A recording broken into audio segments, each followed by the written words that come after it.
Hi dears, എല്ലാവർക്കും നമസ്കാരം.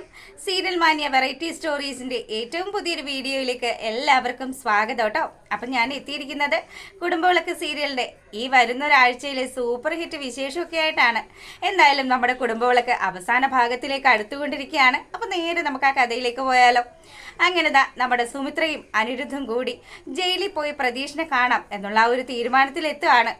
തന്നെ കൂടെ നിന്ന് ചതിച്ചതാണ് തൻ്റെ മകൻ എന്നുള്ള രീതിയിലൊക്കെ സുമിത്ര അനിരുദ്ധിനെ കുറിച്ച് സംസാരിച്ചെങ്കിലും അനിരുദ്ധ് തൻ്റെ ഭാഗത്തുള്ള ആ ഒരു ന്യായം അതവൻ വെളിപ്പെടുത്തുമ്പോഴത്തേക്കിനും സുമിത്രയ്ക്ക് കാര്യങ്ങളൊക്കെ മനസ്സിലായി. അങ്ങനെ സുമിത്ര അനിരുദ്ധിനോട് ക്ഷമിച്ചു. ഇനി എനിക്ക് കാണേണ്ടത് എൻ്റെ പ്രിയപ്പെട്ട മകനെയാണ് എന്നും പറഞ്ഞ് സുമിത്ര ബഹളം വെക്കാൻ തുടങ്ങിയപ്പോൾ അമ്മ അതിന് വേണ്ടുന്ന എല്ലാ കാര്യങ്ങളും ഞാൻ ശരിയാക്കിയിട്ടുണ്ട്. ദാ ഇപ്പൊ കൂടി ജയിലിൽ നിന്ന് വിളിച്ചിട്ടുണ്ടായിരുന്നു. പക്ഷേ ഞാൻ വക്കീലുമായിട്ടാണ് ഇടപെട്ടത്. പിന്നെ എന്തിനാണ് അവർ ജയിലിൽ നിന്ന് വിളിച്ചതെന്ന് എനിക്ക് അറിയില്ല എന്ന് പറഞ്ഞു. അപ്പം ഇതിനൊക്കെ പിന്നിൽ കളിച്ചത് നമ്മുടെ രഞ്ജിതയാണ് എന്നുള്ള സത്യം നമുക്ക് എല്ലാവർക്കും അറിയാലോ.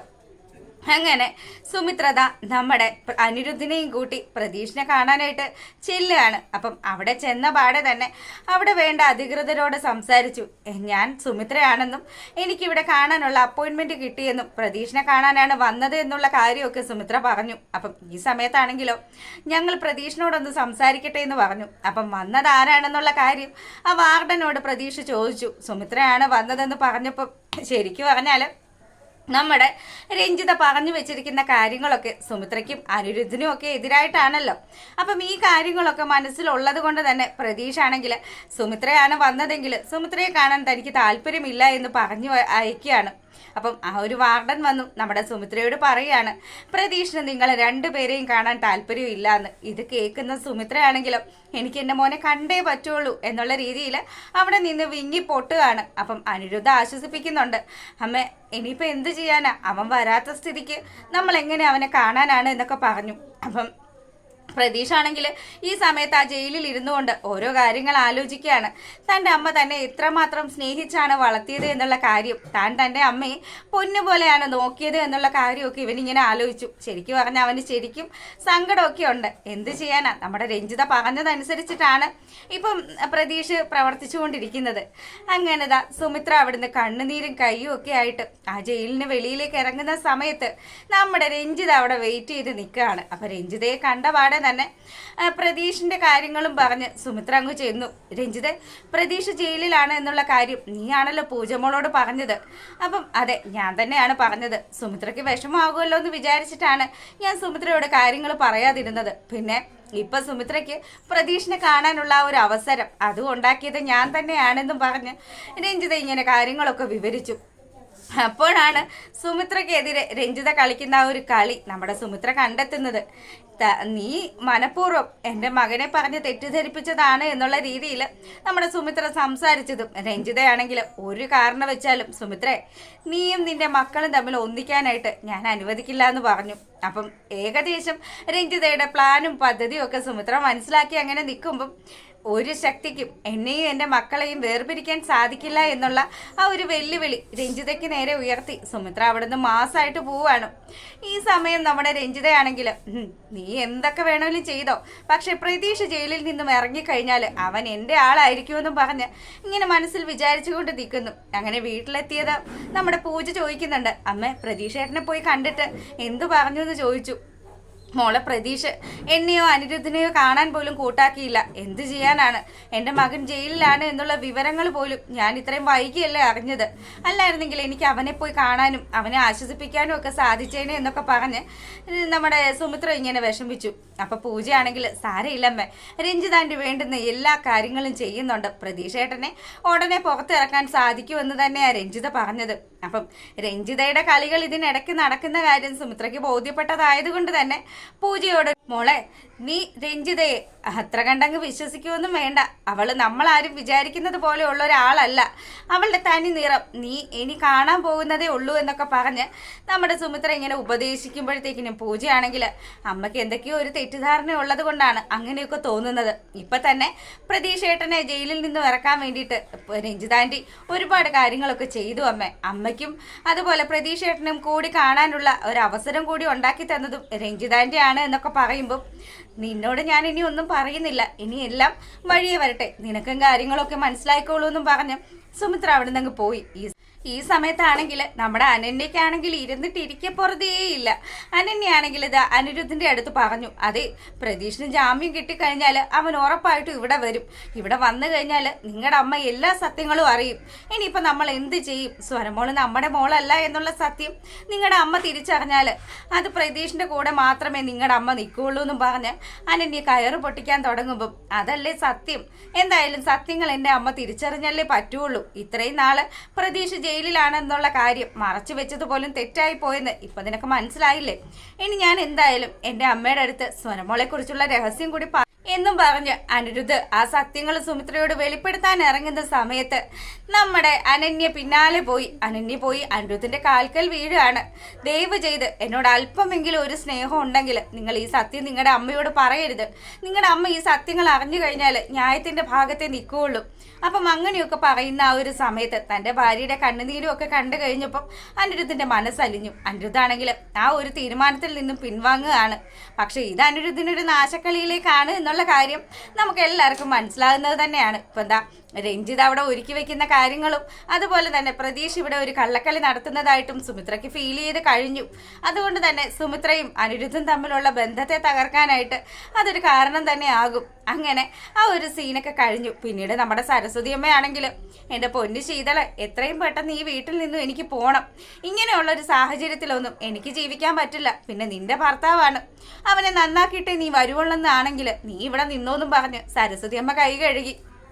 സച്ചിൻ ഡ്യൂട്ടിയൊക്കെ കഴിഞ്ഞ് തിരികെ വരുന്ന സമയത്ത് സച്ചിനുമായിട്ട് സരസ്വതി അമ്മ ഏറ്റുമുട്ടുക. എടാ മര്യാദ ഉണ്ടോ നിനക്ക് അല്പമെങ്കിലും? ഞാൻ ഈ വീട്ടിൽ നിൽക്കുന്നത് നിന്റെ അടിമയാവാനൊന്നും അല്ല. ഞാൻ എൻ്റെ കൊച്ചുമകളുടെ കൂടെ കുറച്ച് ദിവസം വിരുന്ന് നിൽക്കാൻ വന്നതാണ്. എന്നിട്ട് നീ എന്താ കാണിക്കുന്നത്? എൻ്റെ ഫോണും പിടിച്ചു വെച്ച് എന്നെ ഈ റൂമിലിട്ട് ലോക്കാക്കുകയും ചെയ്തു. അതെ സച്ചിനെ, ഈ കാര്യങ്ങളൊക്കെ വെളിയിൽ അറിഞ്ഞു കഴിഞ്ഞാലുണ്ടല്ലോ നീ അകത്താകുമെന്നൊക്കെ പറഞ്ഞപ്പം നിങ്ങൾക്ക് അത്ര കണ്ട് ധൈര്യം ഉണ്ടോ? ഉണ്ടെങ്കിൽ നിങ്ങളൊന്ന് അകത്താക്ക്. അപ്പോൾ അറിയാം ഈ സച്ചിൻ ആരാണ് എന്നുള്ള കാര്യമൊന്ന്. അപ്പം ശീതളാണെങ്കിൽ നമ്മുടെ അച്ഛമ്മയ്ക്ക് ഒരു മുന്നറിയിപ്പ് കൊടുത്തായിരുന്നല്ലോ.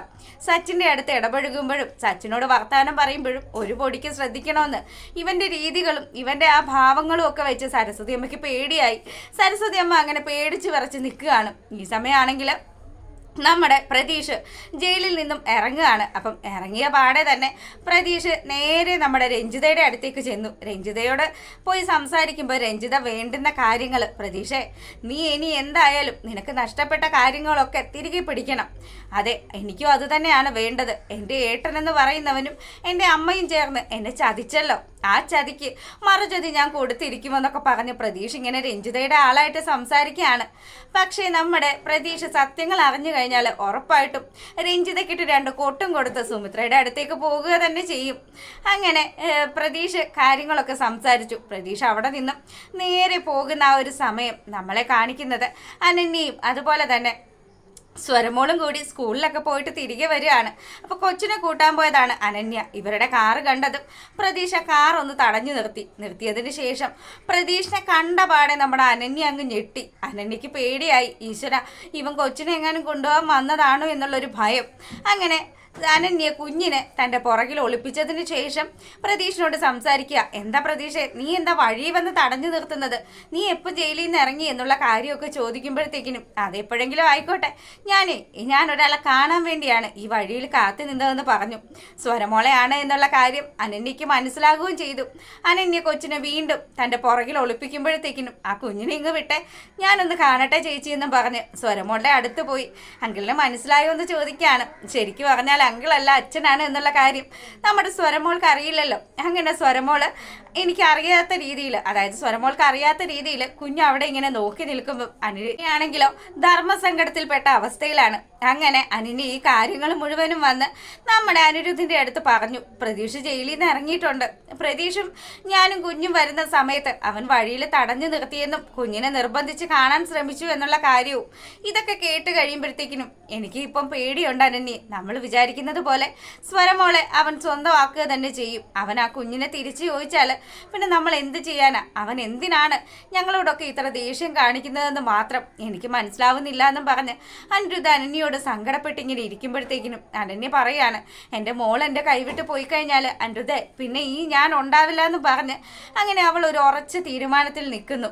ഈ സമയത്ത് സുമിത്രയാണെങ്കിലോ നേരെ രഞ്ജിതയുടെ വീട്ടിലെത്തി. അപ്പൊ സുമിത്രയ്ക്കും ഏകദേശം കാര്യങ്ങളൊക്കെ പിടികിട്ടി. രഞ്ജിത ഇതിനിടയിൽ നിന്ന് കളിക്കുന്ന കളികളൊക്കെ തിരിച്ചറിഞ്ഞുകൊണ്ട് നമ്മുടെ സുമിത്ര രഞ്ജിതയ്ക്ക് നേരെ ചെന്നു. രഞ്ജിതയോട് സംസാരിച്ചു. നിനക്ക് എന്ത് ലാഭമാണ് നീ ഈ കളി കളിക്കുന്നതിലൂടെ നിനക്ക് കിട്ടുന്നതെന്ന് ചോദിച്ചപ്പം രഞ്ജിതയാണെങ്കിൽ, സുമിത്രേ, നീ എൻ്റെ ഏട്ടൻ്റെ ജീവിതത്തിലേക്ക് കടന്നു വന്നു. ആ വരവോടുകൂടി എൻ്റെ ഏട്ടൻ, ഞങ്ങളെയൊക്കെ ചേർത്ത് നിർത്തിയിരുന്ന ഏട്ടൻ, ആ ഏട്ടൻ ഞങ്ങളെയൊക്കെ തള്ളി പറയാൻ തുടങ്ങി. അതിനുശേഷം ഏട്ടൻ്റെ മരണത്തോടു കൂടിയാണ് ഞാൻ ഇതൊക്കെ സ്വന്തമാക്കിയത്. നിനക്കറിയാലോ, ഏട്ടൻ്റെ ഡയറി വായിച്ചത് മുഖേന നീ സകല സത്യങ്ങളും മനസ്സിലാക്കി കാണുമല്ലോ. ഈ രഞ്ജിത അങ്ങനെ നേടിയെടുത്തതൊന്നും നഷ്ടപ്പെടുത്താൻ തയ്യാറേ അല്ല. അതുകൊണ്ട് തന്നെ ഞാൻ വിചാരിക്കുന്ന കാര്യങ്ങൾ അത് നടപ്പാക്കിയിരിക്കും. നിന്നെ തറ പറ്റിക്കുക എന്നുള്ള ഒറ്റ ഉദ്ദേശം മാത്രമേ എനിക്കുള്ളൂ എന്നുള്ള രീതിയിൽ രഞ്ജിത സംസാരിക്കുമ്പോഴത്തേക്കിനും സുമിത്രയാണെങ്കിൽ ആഞ്ഞടിക്കുകയാണ്. അതെ, നീ എന്ത് വൃത്തികെട്ട കളി കളിച്ചിട്ടാണെങ്കിലും നീ മുന്നോട്ട് പോയിക്കോ.